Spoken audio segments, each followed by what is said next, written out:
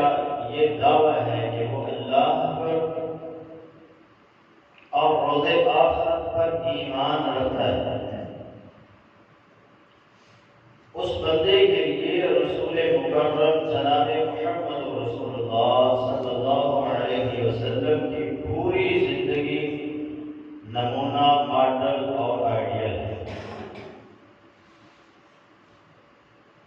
آج کے خطبہ جمعۃ المبارک میں ہم انشاءاللہ العزیز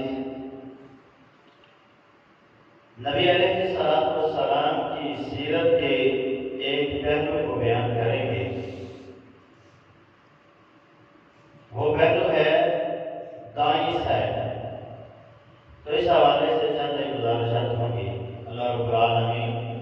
ہمیں سن کر سنا کر عمل کرنے کی توفیق عطا فرمائے۔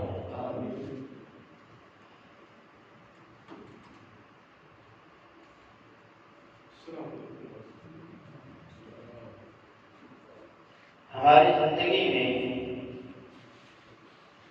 روزانہ کی بنیاد پر بے شمار ایسے کام ہیں جو ہم نے کرنے ہی ہوتے ہیں، لیکن اگر ہم ان کاموں میں تھوڑا سا غور و فکر کر لیں اور ان تمام کاموں جن کے بغیر ہمارا گزارا ہے ہی نہیں، ان میں رسول اللہ صلی اللہ علیہ وسلم کی سنت کو مقدر کر لیں تو یقین جانیے زندگی بھی بڑی پرسکون، وہ کام تو ہونے ہی ہیں چاہے ہم سنت کو مقدر رکھیں یا نہ رکھیں، وہ کام تو ہم نے کرنے ہی کرنے ہیں، لیکن اگر ہم سنت کے مطابق ان کاموں کو کریں گے تو یقین جانیے ان کاموں میں اللہ رب العالمین خیر و برکت کا ظہور بھی فرمائے گا اور بے شمار اجر و ثواب سے بھی انسان کو نوازے گا۔ وہ کام کیا ہے کہ نبی علیہ السلام کی سیرت سے ہمیں یہ سبق ملتا ہے کہ آپ دائیں سائڈ کو، دائیں ہاتھ کو، دائیں طرف کو پسند فرمایا کرتے ہیں۔ اگر ہم ان کاموں میں دائیں ہاتھ کو، دائیں سائڈ کو، دائیں پاؤں کو مقدم کریں گے تو ہمیں بھی رب تعالیٰ بے شمار اجر و ثواب سے نوازے گا۔ سیدہ عائشہ رضی اللہ تعالی فرماتی ہیں کان النبی صلی اللہ علیہ وسلم یعجبہ التیمم، اللہ کے رسول صلی اللہ علیہ وسلم کو دائیں سائڈ بڑی پسند تھی، فی تنعلہ و ترجلہ وفی کل شان۔ آپ جب جوتا پہنتے، آپ جب گگا کرتے اور ہر اچھے کام کے اندر دائیں سائڈ کو مقدم کرتے، یہ آپ کو بڑا پسند تھا۔ تو پھر بحیثیت مسلمان میرا اور آپ کا بھی یہ فرض بنتا ہے کہ جس چیز کو میرے اور آپ کے محبوب نے پسند فرمایا، جس سے میرے اور آپ کے محبوب نے محبت کی، ہمیں بھی ان کاموں سے محبت کرنی چاہیے اور ان کاموں کو ویسے ہی کرنا چاہیے جیسے اللہ کے رسول صلی اللہ علیہ وسلم نے کیا۔ رات ہم سب کی زندگیوں میں آتی ہے، سوتے ہم سب ہیں، لیکن اگر ہم اس میں سنت کو مقدم کریں گے تو اس میں کس قدر اجر و ثواب اور خیر و برکت ہے وہ آپ ان احادیث سے اندازہ لگا سکتے ہیں۔ سیدنا براء بن عازب رضی اللہ عنہ اس حدیث کے راوی امام مسلم اس حدیث کو صحیح اور مسلم میں نقل کرتے ہیں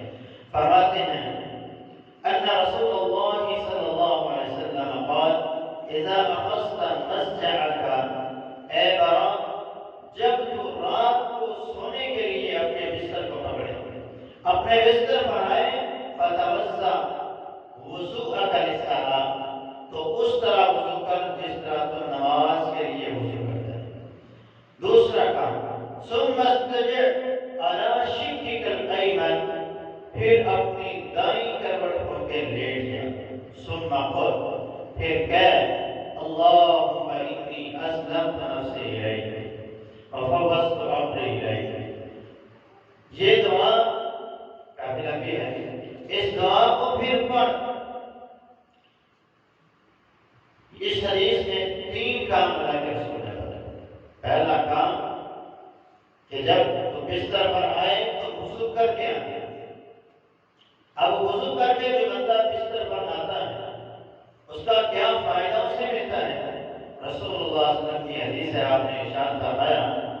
ایک فرشتہ اس کے سرخانے کی طرف کھڑا ہو جاتا ہے، اس کے سر کی طرف کھڑا ہو جاتا ہے، اور جیسے ہی وہ رات کو کروٹ بدلتا ہے وہ فرشتہ اس کے لیے مغفرت کی بخشش کی دعائیں کرتا ہے۔ یا ایک حدیث کے الفاظ ہے وہ اس کے سرخانے کھڑا ہو جاتا ہے اور ساری رات اس کے لیے بخشش اور مغفرت کی دعائیں کرتا رہتا ہے۔ کیوں؟ انہ بات الظاہرہ، کیونکہ یہ بندہ ایسا ہے جس نے رات طہارت کے حاصل کے اندر گزاری۔ وضو کر کے بستر پر آ جائیں، اس کے بعد جو معاملہ ہے وہ اللہ بہتر جانتا ہے، لیکن آپ کا کام یہ ہے کہ آپ طہارت کر کے بستر پر آئیں، تو آپ وضو کر کے جب سوئیں گے تو آپ کو رب تعالیٰ کی ذات اس قدر اجر و ثواب سے نوازے گا کہ فرشتے آپ کے لیے بخشش اور مغفرت کی دعائیں کریں۔ دائیں کروٹ ہو کے سو جانا۔ پھر تیسرا کام ہے دعا پڑھ کے سونا۔ اس دعا میں بھی یہی ہے کہ اللہ میں نے اپنے نفس کو تیرے تابع کر دیا، میں نے اپنے آپ کو تیرے لیے فرما بردار کر دیا ہے۔ تو اس دعا کی یعنی اگر پڑھنے کے بعد انسان کو موت آ جاتی ہے، وہ سویا سویا ہی رہ جاتا ہے، تو اس کا جو خاتمہ ہے وہ خیر کے اوپر ہوگا، ایمان کی مدد کے اوپر ہوگا، اور اس کے جو آخری الفاظ اس دنیا سے جاتے ہوئے ہوں گے وہ اللہ تعالیٰ کی اطاعت اور فرما برداری ہے۔ دوسری حدیث سیدنا ابو ہریرہ رضی اللہ عنہ، اس حدیث کے راوی امام داؤد اس کو سنن ابی داؤد کے اندر نقل کرتے ہیں، فرماتے ہیں اللہ کے رسول صلی اللہ علیہ وسلم نے فرمایا اذا آوى احدكم الى فراشہ، جب تم میں سے کوئی بندہ اپنے بستر پر آتا ہے فلینفض فراشہ بداخلۃ ازارہ، تو وہ اپنے ازار کے کنارے کے ساتھ، اپنی چادر کے ساتھ اپنے بستر کو جھاڑ دے۔ یعنی بستر پر آتے ہوئے ایسے نہیں بستر میں داخل ہو جانا، بلکہ جو آپ کے بستر کے اوپر کوئی چادر وغیرہ پڑی ہوئی ہے اس کو آپ جھاڑ دیں، اپنے سرہانے کو اٹھائیں، اس کو جھاڑیں۔ ہو سکتا ہے اس کے اندر کوئی کیڑا ہو یا کوئی ایسا جانور ہو جو آپ کو نقصان دے سکتا ہے۔ تو اللہ کے رسول صلی اللہ علیہ وسلم کی سیرت دیکھیں کہ آپ امت کے کس قدر خیر مند ہیں کہ امت کو کسی بھی قسم کا چھوٹا سا کوئی جانور بھی نقصان نہ دے۔ تو آپ علیہ السلام نے فرمایا پہلے اپنے بستر کو چھاڑو، فَإِنَّهُ لَا يَدْرِي مَا خَلَقَهُ عَلَيْهِ، وہ نہیں جانتا کہ اس کے بستر پر اس کے بعد کون آئے گا۔ ثُمَّ لِيَسْتَجِعْ عَلَى شِقِّهِ الْأَيْمَنِ ثُمَّ لِيَقُلْ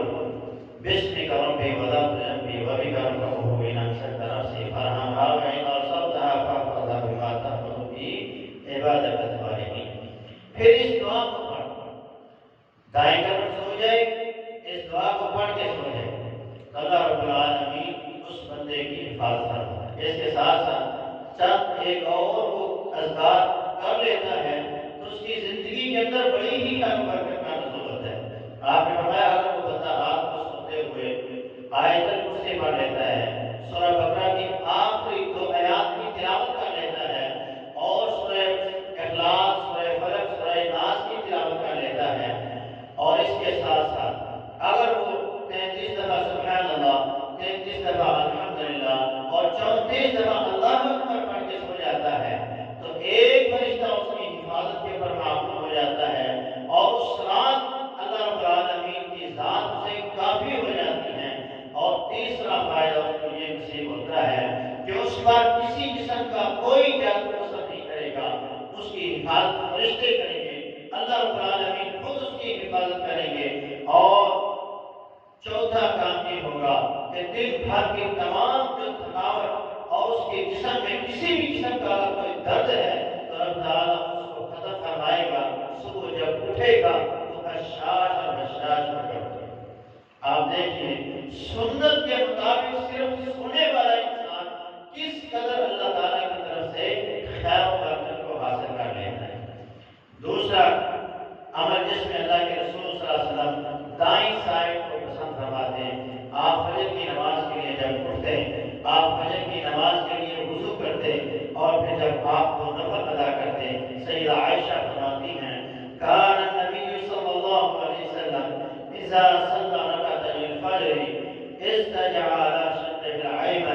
جب اللہ کے رسول فجر کی 2 سنتیں پڑھ لیتے تو فجر کی 2 سنتیں پڑھنے کے بعد اپنی دائیں کروٹ ہو کے تھوڑی سی دیر لیٹ جائیں،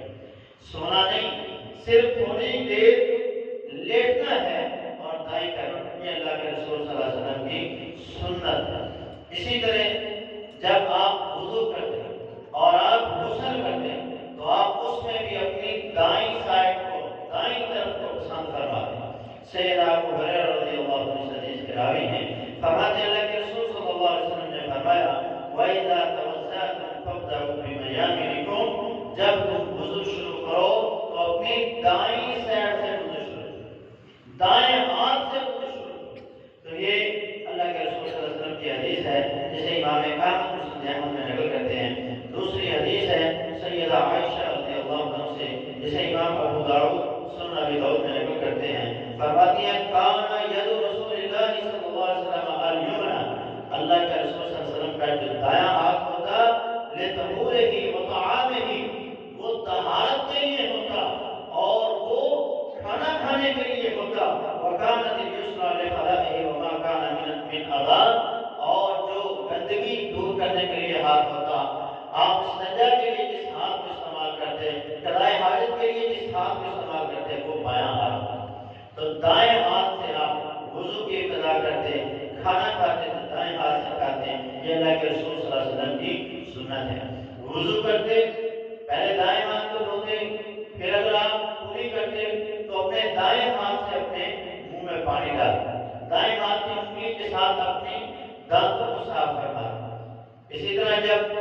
آپ بازوں کو دھوتے تو اپنے دائیں بازو کو پہلے دھوتے، جب پاؤں کو دھوتے تو آپ اپنے دائیں پاؤں کو پہلے دھوتے۔ تو نبی علیہ السلام وضو کے اندر بھی دائیں سائڈ کو مقدم کرتے، دائیں سائڈ کو پہلے دھونا پسند کرتے۔ غسل نبی علیہ السلام جب فرماتے تو غسل کے اندر بھی آپ دائیں سائڈ کو بھی مقدم کرتے۔ سیدہ عائشہ رضی اللہ عنہا اس حدیث کی راویہ ہیں، فرماتی ہیں کانا رسول اللہ صلی اللہ علیہ وسلم اذا اغتسل بدأ بیمینہ فصب علیہ من الماء فغسلها،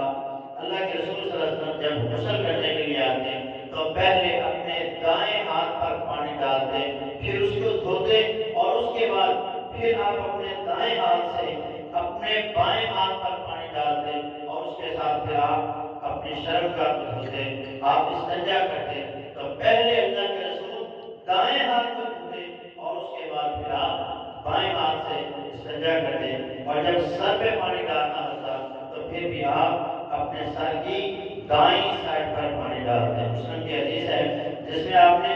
سر میں پانی ڈالنے کی اس عمل کو بیان فرمایا، فَأَخَذَ بِكَفِّهِ بَدَأَ بِشِقِّ رَأْسِهِ الْأَيْمَنِ، آپ اپنے دائیں ہاتھ سے دائیں ہاتھ کی پھیلی میں پانی لیتے اور پھر آپ اس کو اپنے سر کی دائیں سائڈ پر ڈالتے اور پھر آپ بائیں سائڈ پر ڈالتے۔ تو ابتدا اللہ کے رسول دائیں سائڈ سے کرتے، اور اسی طرح جب سر پہ پانی ڈالنے کی باری آتی یا جسم کو دھونے کی باری آتی تو دائیں سائڈ کو پہلے دھوتے، پھر بائیں سائڈ کو آپ دھوتے۔ میت کو غسل دیتے وقت بھی اللہ کے رسول صلی اللہ علیہ وسلم نے حکم دیا کہ دائیں سائڈ کو بھی مقدم کیا جائے۔ ام عطیہ رضی اللہ تعالیٰ عنہ اس حدیث کی راویہ ہیں، وہ فرماتی ہیں اللہ کے رسول صلی اللہ علیہ وسلم کی بیٹی کو ہم غسل دینے لگی تو اللہ کے رسول صلی اللہ علیہ وسلم نے ہمیں فرمایا ابدأنا بمیامنہا ومواضع الوضوء منہا، اس کی دائیں سائڈ سے غسل کی ابتدا کرنی ہے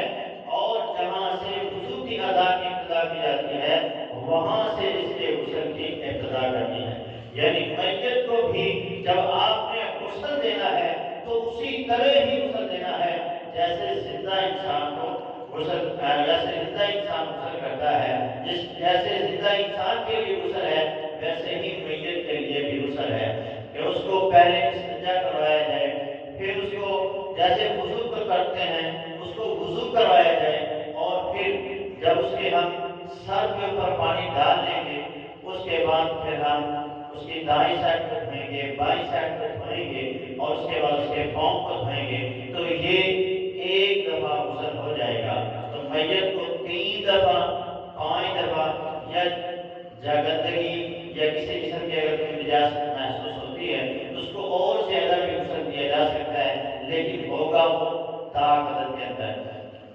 بار آپ اس کو غسل دیں گے،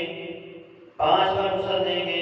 7 بار غسل دے سکتے ہیں، اگر نجاست اور زیادہ ہے تو اور دفعہ بھی دے سکتے ہیں، لیکن 8 اس صورت میں نہیں۔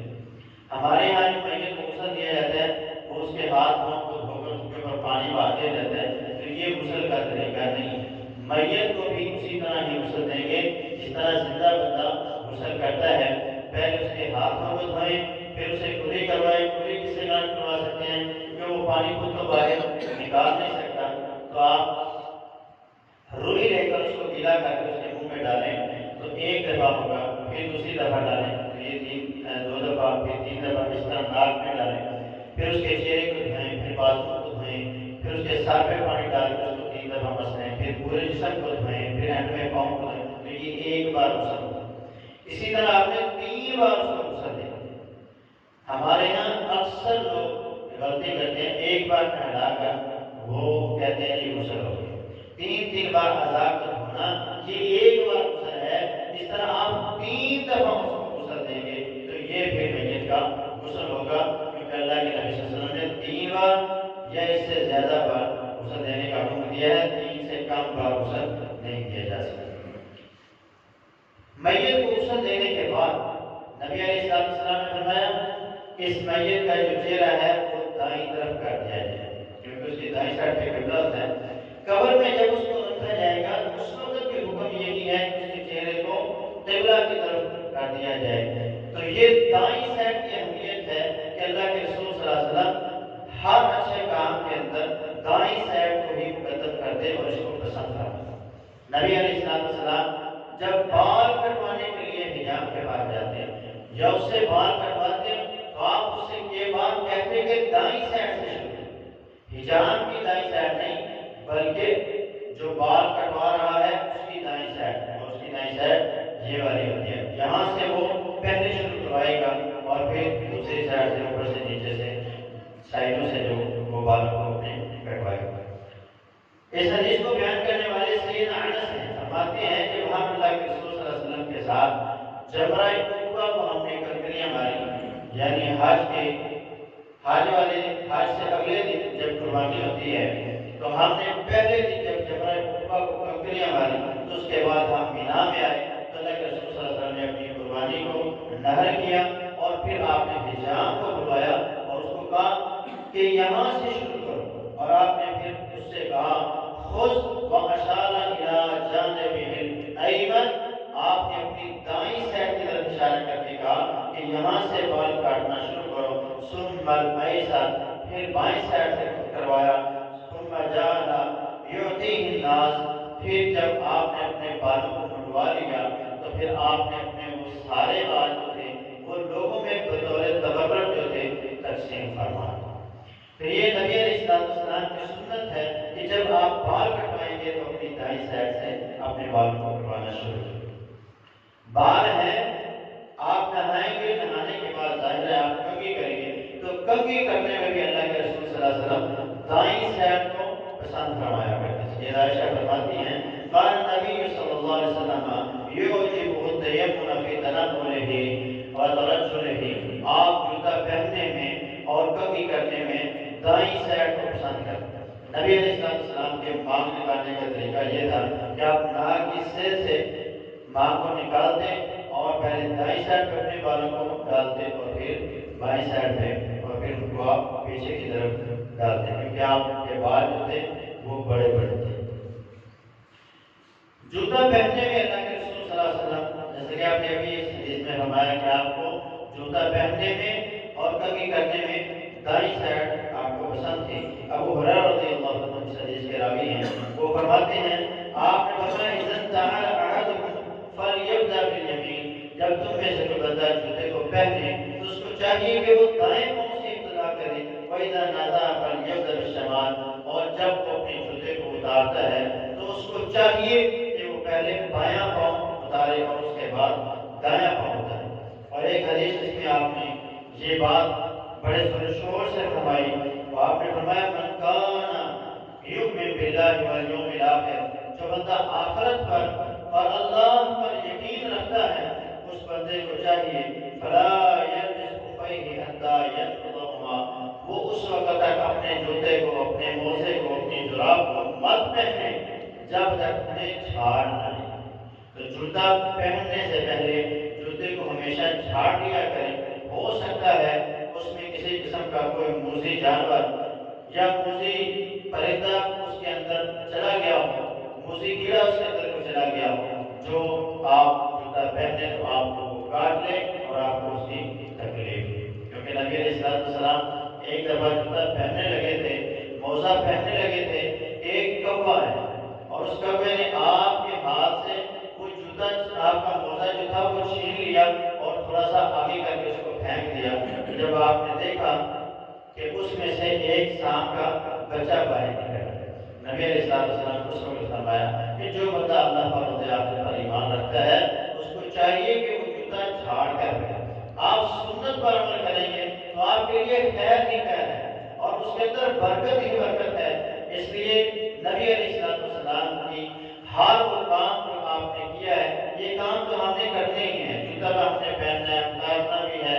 ہم نے کنگا بھی کرنا ہے، نہانا بھی ہے، بالوں کو بھی کٹوانا ہے، یہ سارے کام ہم نے کرنے ہی کرنے ہیں۔ اور اگر ہم انہیں سنت کے مطابق کریں گے تو اس کے اندر خیر و برکت بھی ہے، اجر و ثواب بھی ہے اور اللہ تعالیٰ کی رضا اور اس کی خوشی بھی۔ اس کے بعد لباس ہے، لباس بھی ہم نے پہننا ہے۔ قمیض پہننی ہے آپ نے تو آپ اس میں پہلے اپنے دائیں بازو کو داخل کریں۔ آپ نے شلوار پہننی ہے، پینٹ پہننی ہے، ٹروزر پہننا ہے تو پہلے آپ اپنے دائیں پاؤں کو داخل کریں۔ رسول اللہ صلی اللہ علیہ وسلم کی حدیث ہے، سیدنا ابو ہریرہ رضی اللہ عنہ حدیث کے راوی ہیں،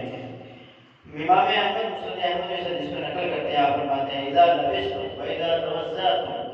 فابدؤوا بمیامنکم، جب تم لباس پہنو اور وضو کرنے کے لیے کھڑے ہو تو پہلے اپنی دائیں سائڈ سے شروع کرو۔ اللہ کے رسول صلی اللہ علیہ وسلم کا عمل کیا تھا؟ سیدنا ابو ہریرہ رضی اللہ عنہ فرماتے ہیں کانا اذا لبس قمیصا، جب اللہ کے رسول صلی اللہ علیہ وسلم قمیص پہنتے تو آپ بدا میں میامنہ، دائیں سائڈ سے ابتدا کریں۔ کھانا کھانا ہے، ہم میں سے ہر بندہ کھانا کھاتا ہے، صبح کو کھاتا ہے، دوپہر کو کھاتا ہے، شام کو کھاتا ہے، پیتا بھی ہے، ہر کام کرتا ہے، دن میں کئی بار کرتا ہے۔ اگر ہم یہ کام سنت کے مطابق کریں گے تو اس کے اندر بڑی ہی خیر و برکتیں ہیں۔ اللہ کے رسول صلی اللہ علیہ وسلم کھانا کھانے میں دائیں سائڈ کو پسند فرماتے ہیں، دائیں ہاتھ سے کھانے کو پسند فرماتے ہیں۔ سیدنا عمر بن ابی سلمہ رضی اللہ عنہ فرماتے ہیں کہ میں بچہ تھا، چھوٹی عمر تھی تو میں اللہ کے رسول صلی اللہ علیہ وسلم کے ساتھ کھانا کھا رہا، جس طرح بچے ہمارے ساتھ کھانا کھاتے ہیں اس طرح وہ بھی اللہ کے رسول صلی اللہ علیہ وسلم کے ساتھ ایک مجلس میں بیٹھے کھانا کھا رہے تھے کہ وہ فرماتے ہیں کہ میرا ہاتھ کبھی اللہ کے رسول کے آگے، کبھی کھانے کے درمیان میں، کبھی اس کے آگے، کبھی اس کے آگے، جس طرح کوئی بوٹی وغیرہ پلیٹ کے اندر نظر آتی ہے تو بندہ کھا لیتا ہے۔ اللہ کے رسول صلی اللہ علیہ وسلم نے عمر بن سلمہ سے فرمایا یا غلام سم اللہ، جب بھی کھانا ہے اللہ کا نام لے کر کھانا ہے، وقل بیمینک، اپنے دائیں ہاتھ سے کھانا ہے، وقل مما یلی، اور وہاں سے کھانا ہے جو تمہارے آگے سے۔ کھانے کے 3 اصول اللہ کے رسول صلی اللہ علیہ وسلم نے یہاں سمجھائے کہ جب بھی کھانا ہے اللہ کا نام لے کر کھانا ہے، بسم اللہ پڑھ کر کھانا ہے اور اپنے دائیں ہاتھ سے کھانا ہے، بائیں ہاتھ سے نہیں کھانا، اور اپنے آگے سے کھانا ہے، کسی دوسرے کے آگے سے چیز کو نہیں کھانا۔ آپ نے حکم دیا باقاعدہ اور فرمایا اذا اکل احدکم فلیأکل بیمینہ، جب تم میں سے کوئی بندہ بھی کھانا کھانے کے لیے بیٹھتا ہے تو اس کو چاہیے کہ وہ اپنے دائیں ہاتھ سے کھائے۔ وَإِذَا شَرِبَ فَلْيَشْرَبْ بِيَمِينِهِ، اور جب وہ پیتا ہے تو اس کو چاہیے کہ وہ اپنے دائیں ہاتھ سے پیے۔ فَإِنَّ الشَّيْطَانَ يَأْكُلُ بِشِمَالِهِ وَيَشْرَبُ بِشِمَالِهِ، کیونکہ شیطان جو ہے وہ بائیں ہاتھ سے کھاتا ہے اور بائیں ہاتھ سے ہی پیتا ہے۔ ایک مومن کا کام یہ ہے کہ وہ اپنے دائیں ہاتھ سے کھائے اور دائیں ہاتھ سے ہی۔ ہمارے یہاں یہ فیشن آ چکا ہے کہ وہ بائیں ہاتھ سے کھانا، بائیں ہاتھ سے پینا فیشن سمجھتے ہیں، اور دائیں ہاتھ سے کھانا وہ کہتے ہیں یہ پیٹوں کا کام ہے۔ نہیں، یہ یہ اللہ کے رسول صلی اللہ علیہ وسلم کی سنت ہے، سنت کے مطابق آپ کھائیں گے پیئیں گے تو اس کے اندر برکت ہے، برکت ہے۔ رسول اللہ صلی اللہ علیہ وسلم ایک جگہ سے گزرے، آپ نے دیکھا کہ ایک بندہ اپنے بائیں ہاتھ سے کھا رہا تھا، تو آپ نے فرمایا قل بیمینی، اپنے دائیں ہاتھ سے کھاؤ۔ تو اس نے کہا لا استطیع، میں اس کی طاقت ہی نہیں رکھتا کہ میں اپنا دائیں ہاتھ سے کھا سکوں۔ آپ نے فرمایا لستطعت، اللہ تیرے دائیں ہاتھ کی جو طاقت ہے اس کو صرف کر، تجھے کبھی یہ طاقت نصیب ہی نہ ہوئی۔ صحابہ فرماتے ہیں اس کے بعد ہم نے اس کو دیکھا کہ وہ پوری زندگی میں اپنا دایاں ہاتھ اپنے منہ تک نہیں لا سکتا۔ سنت پر عمل کریں اور کبھی بھی کسی بھی سنت کا استہزاء اور مذاق نہ کریں۔ جب بھی آپ سے یہ کام کہا جائے، کوئی یہ آپ کو یہ چیز سمجھاتا ہے کہ یہ سنت ہے، تو آپ سنت والے کام کو ترجیح دیں، سنت کو پسند کریں، کیونکہ وہ ہمارے محبوب کی پسند ہے، وہ اللہ کے رسول کی پسند ہے۔ آپ جب اس کو پسند کریں گے تو خیر و برکت آپ کا مقدر ہوگا، اور جب آپ دائیں ہاتھ سے اور نبی علیہ السلام کی سنتوں کو مقدم نہیں کریں گے تو یقیناً آپ نقصان اٹھائیں گے، جس طرح اس بندے نے نقصان اٹھایا۔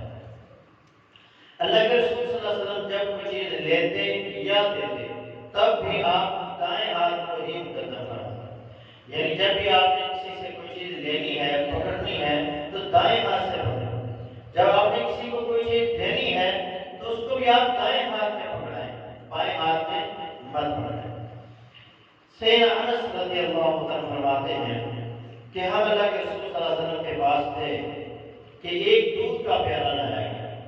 فشاری بنی ہوئی، اللہ کے رسول صلی اللہ علیہ وسلم نے اس دودھ میں سے تھوڑا سا آپ نے پی لیا، وہیں یہ ساتھ ہی ابو بکر وہیں یمین ہی آرابی، آپ کی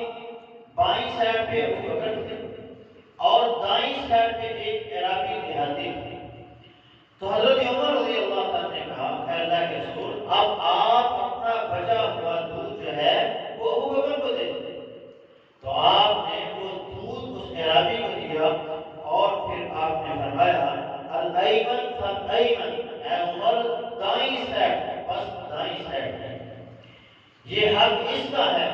دائیں سائڈ والے کو آپ نے مقدم رکھا۔ اسی طرح ایک حدیث میں آتا ہے کہ اللہ کے رسول صلی اللہ علیہ وسلم تشریف فرما تھے، اسی طرح دودھ کا پیالہ لایا گیا تو آپ نے اس دودھ میں سے پیا، اس دودھ میں سے پینے کے بعد آپ کی بائیں سائڈ میں اس وقت بھی ابو بکر ہی تھے اور دائیں سائڈ میں ایک چھوٹا سا بچہ تھا۔ تو آپ نے یہ پسند کیا کہ میں یہ دودھ جو ہے ابو بکر کو دوں۔ تو نبی علیہ السلام نے اس بچے سے کہا کیا تو یہ بات پسند کرے گا، کیا تو اس چیز کی مجھے اجازت دے گا کہ میں یہ دودھ جو ہے ابو بکر کو دے دوں؟ اس نے آگے سے کہا کہ میں آپ کے بچے ہوئے، آپ کے جھوٹے پانی کے اوپر یا آپ کی جھوٹی چیز کے اوپر کسی دوسرے کو مقدم نہیں کر سکتا، یہ حق میرا ہے، میں آپ پر کسی کو ترجیح نہیں دوں گا، آپ کا جھوٹا پہلے میں ہی پیوں۔ تو اللہ کے رسول صلی اللہ علیہ وسلم نے پھر وہ پانی جو تھا یا دودھ جو تھا آپ نے وہ اس بچے کو دے دیا۔ تو نبی علیہ السلام جب چیز دیتے یا چیز دیتے تو آپ اپنی دائیں سائڈ کو مقدم کرتے۔ نماز کے لیے جب بندہ اٹھتا ہے تو نبی علیہ السلام واش روم میں یا قضاء حاجت کے لیے جب جاتے تو آپ نے فرمایا جب تم میں سے کوئی بندہ مخصوص جو بیت الخلاء ہے وہاں داخل ہو تو اس کو چاہیے کہ وہ اپنا بایاں پاؤں پہلے رکھے، جب وہاں سے نکلے تو دایاں پاؤں پہلے مقدم کرے۔ وجہ یہ ہے کہ وہ اچھی جگہ نہیں، واش روم اچھی جگہ نہیں، اور واش روم میں بھی آپ دایاں ہاتھ استعمال کرنے سے آپ نے منع کرا۔ اب میں کوئی بندہ اپنے دائیں ہاتھ سے اپنی شرمگاہ کو مت چھوڑے، استنجا کرنا ہے تو بائیں ہاتھ سے کرے گا، دائیں ہاتھ سے نہیں کرے گا۔ دائیں ہاتھ سے پانی وغیرہ وہ لوٹے کو پکڑ کے ڈال سکتا ہے، شاور کو پکڑ کے وہ ڈال سکتا ہے، لیکن دائیں ہاتھ سے وہ اپنی شرمگاہ کو چھو نہیں سکتا اور اپنی شرمگاہ کو دائیں ہاتھ لگا نہیں سکتا، اس سے وہ استنجا نہیں کر سکتا۔ مسجد میں داخل ہوتے اللہ کے رسول تو دایاں پاؤں آپ پہلے رکھیں اور ساتھ میں دعا پڑھتے اللہ افتح لی ابواب رحمتک، اللہ میرے لیے اپنی رحمت کے دروازے کھول دے۔ تو وہاں رحمت ہے، وہاں اچھائی ہے، اور واش اچھی جگہ نہیں ہے، وہاں اس لیے بایاں پاؤں مقدم ہے، اور وہاں جو صفائی ستھرائی کا معاملہ ہے وہاں بھی بائیں ہاتھ کو مقدم رکھا ہے، دائیں ہاتھ کو نہیں رکھا۔ تو اچھے کاموں کے اندر اور اچھائی کے کاموں کے اندر، نیکی کے کاموں کے اندر دائیں سائڈ کو اور دائیں ہاتھ کو مقدم کیا جائے۔ دائیں سائڈ اس قدر اہمیت کی حامل ہے کہ باجماعت نماز ہو رہی ہے، صفوں میں لوگ کھڑے ہیں، اللہ کے رسول صلی اللہ علیہ وسلم نے دائیں سائڈ والوں کی یہ فضیلت بیان فرمائی، ان اللہ وملائکتہ یصلون علی قیام الصفوف، دائیں سائڈ والوں جو صفوں کے اندر کھڑے ہیں ان پر اللہ بھی اور اس کے فرشتے بھی درود پڑھتے ہیں۔ اللہ کے درود کا مطلب یہ ہے کہ اللہ ان لوگوں پہ اپنی رحمتوں کے دروازے کھول دیتا ہے اور فرشتے ان کے لیے بخشش، مغفرت اور رحمت کی دعا کرتے ہیں۔ اللہ کے رسول صلی اللہ علیہ وسلم جب طواف کرنے کے لیے بیت اللہ کے سامنے آتے، آپ حجر اسود کو اپنی آنکھوں کے سامنے کرتے، آپ اس کا بوسہ لیتے، اور بوسہ لینے کے بعد حجر اسود کی دائیں سائڈ سے آپ جو تھے طواف کو شروع کر دیا، یعنی اس طرف آپ حجر اسود کے سامنے کھڑے ہو گئے، اس طرف سے آپ نے طواف کیا۔ جس طرح آپ لوگ دیکھتے ہیں کہ جب آپ جاتے ہیں تو حجر اسود کو چھونے کے بعد یا بوسہ لینے کے بعد لوگ اس طرح طواف کرتے ہیں۔ تو یہ دائیں سائڈ کو اللہ کے رسول صلی اللہ علیہ وسلم نے مقدم کیا ہے اور آپ نے اس کی اہمیت اور فضیلت کو بیان کیا۔ دنیا میں آپ دائیں سائڈ کو اللہ کے رسول صلی اللہ علیہ وسلم کی سنتوں کو مقدم کرتے رہے، فائدہ کیا ہوگا؟ قیامت کے دن بھی دائیں سائڈ ہوگی اور بائیں سائڈ ہے، نامہ اعمال دائیں ہاتھ میں نصیب ہوگا یا بائیں ہاتھ میں نصیب؟ اللہ رب العالمین قرآن مجید میں ارشاد فرماتا ہے فَسَلَامٌ لَكَ مِنْ أَصْحَابِ الْيَمِينِ، کیسے خوش نصیب ہیں وہ لوگ کہ جو دائیں سائڈ والے ہوں گے، ان پر اللہ کی طرف سے سلام بھیجا جائے گا، ان پہ سلام پڑھا جائے گا، فرشتے بھی انہیں سلام کہیں گے اور اللہ کی طرف سے بھی انہیں سلام کہا جائے گا، اور ایسے لوگوں کا نامہ اعمال ان کے دائیں ہاتھ میں دے دیا جائے گا۔ اس کا ذکر اللہ تعالیٰ نے قرآن مجید کی سورہ الحاقہ میں بیان فرمایا فَأَمَّا مَنْ أُوتِيَ كِتَابَهُ بِيَمِينِهِ فَيَقُولُ هَاؤُمُ اقْرَءُوا كِتَابِيَهْ، کہ جن لوگوں کو ان کا نامہ اعمال ان کے دائیں ہاتھ میں دیا جائے گا تو وہ لوگوں سے کہیں گے ہاؤ اقرؤوا کتابیہ، آؤ لوگوں دیکھو میرے نامہ اعمال کو پڑھو، میں تو کامیاب ہو گیا، میں تو آج کامیاب اور کامران ہو گیا، میرے لیے اللہ نے جنت کو آرام کر دیا، میں عیش و عشرت میں اور اس پھلوں والی اور ہمیشہ رہنے والی جنت کا داخلہ مجھے نصیب ہو گیا۔ وَأَمَّا مَنْ أُوتِيَ كِتَابَهُ بِشِمَالِهِ، اور جس کا نامہ اعمال اس کے دائیں ہاتھ سے نصیب ہوا وہ کہے گا یا لیتنی لم اوت کتابیہ، کاش کہ میرا نامہ اعمال مجھے دیا ہی نہ جائے۔ تو دنیا میں اللہ کے رسول صلی اللہ علیہ وسلم کی سنت کو اپناتے جائیے اور آپ کی سیرت کے مطابق اور آپ کے بتائے ہوئے طریقوں کے مطابق اپنی زندگی کو گزارتے جائیے۔ دنیا کی زندگی آپ اس طرح گزار لیں، قیامت کے دن نامہ اعمال دائیں ہاتھ میں نصیب ہوگا، اللہ کی جنتوں کے آپ مہمان ہوں گے۔ قرآن مجید سورہ الواقعہ ہے، رب تعالیٰ نے ارشاد فرمایا وَأَصْحَابُ الْيَمِينِ مَا أَصْحَابُ الْيَمِينِ، یہ دائیں ہاتھ والے کیا ہیں؟ یہ دائیں ہاتھ والے فی صدر مخضود، ان کے لیے بھیڑیاں ہیں جن کے اوپر بھیڑ لگے ہیں، ان کے اوپر کسی قسم کا کوئی کانٹا نہیں ہے، وَطَلْحٍ مَّنضُودٍ، طے بطے کیلے اللہ نے ان کے لیے پیدا فرمائے، وَمَاءٍ مَّسْکوبٍ، گرتا ہوا آبشاری نظام اللہ نے ان کے لیے بنایا، وَفَاكِهَةٍ كَثِيرَةٍ لَا مَقْطُوعَةٍ وَلَا مَمْنُوعَةٍ، اللہ نے ان کے لیے کثیر پھل پیدا فرمائے ہیں جو کبھی ختم ہونے والے نہیں ہیں، جو کبھی رکنے والے نہیں ہیں، وَفُرُشٍ مَّرْفُوعَةٍ، اونچے اونچے فرش اور اونچے اونچے اللہ نے ان کے لیے کھانے بنائے ہیں۔ اللہ نے یہ سارا ذکر کرنے کے بعد فرمایا لِأَصْحَابِ الْيَمِينِ، جانتے ہو یہ کن کے لیے ہے؟ یہ دائیں سائڈ والوں کے لیے۔ قیامت کا دن ہوگا، اللہ دائیں سائڈ والوں میں ان لوگوں کو رکھے گا جنہوں نے دنیا میں انصاف کے ترازو کو قائم کیا ہوگا۔ رسول اللہ صلی اللہ علیہ وسلم کی حدیث ہے، آپ نے فرمایا ان المفسدین علی منابر من نور عن یمین الرحمن، اللہ انہیں اپنی دائیں جانب، اور یہ بات بھی یاد رکھیں اللہ کے دو ہاتھ ہیں اور دونوں ہاتھ ہی دائیں ہیں، اللہ کا بایاں ہاتھ نہیں ہے۔ اور جو دائیں اور بائیں کا حدیث میں ذکر آیا ہے یا قرآن میں اس کا ذکر ہوا ہے، وہ ہے انسان کی دائیں اور بائیں جانب، یعنی جو قیامت کے دن دائیں اور بائیں جانب ہوں گے وہ انسان کی دائیں اور بائیں جانب ہوں گے، اللہ کی دائیں اور بائیں نہیں۔ اللہ کے دونوں ہاتھ ہیں اور دونوں ہی اللہ کے دائیں ہاتھ ہیں۔ تو اللہ کی دائیں جانب نور کے ممبروں پر جو لوگ جلوہ افروز ہوں گے، وہ اپنی گھریلو زندگی میں، وہ اپنی کاروباری معاملات کے اندر، وہ اپنے فیکٹری میں، اپنے محلے میں، اپنے شہر میں، اپنے ملک میں اور ہر جگہ انصاف کے ترازو کو قائم کرنے والے ہوں گے۔ ان کے پاس اگر کوئی فیصلہ آیا تو انہوں نے انصاف کے اصولوں کے مطابق وہ فیصلہ کیا ہوگا۔ اللہ ایسے لوگوں کو نور کے ممبروں پر بٹھائے گا اور اپنی دائیں جانب کھڑا کرے گا یا رکھے گا۔ یہ عزت، یہ شان دائیں جانب والے لوگوں کی ہے۔ اللہ ہمیں بھی دائیں جانب والے لوگوں میں شامل فرمائے۔ قیامت کے دن اللہ ہمیں بھی نامہ اعمال ہمارے دائیں ہاتھ میں نصیب فرمائے، اور اللہ ہمیں جنت کی وہ نعمتیں جو اس نے دائیں ہاتھ والے لوگوں کے لیے تیار کی ہیں، اللہ ہمیں وہ نصیب فرمائے۔ اللہ تعالیٰ ہمیں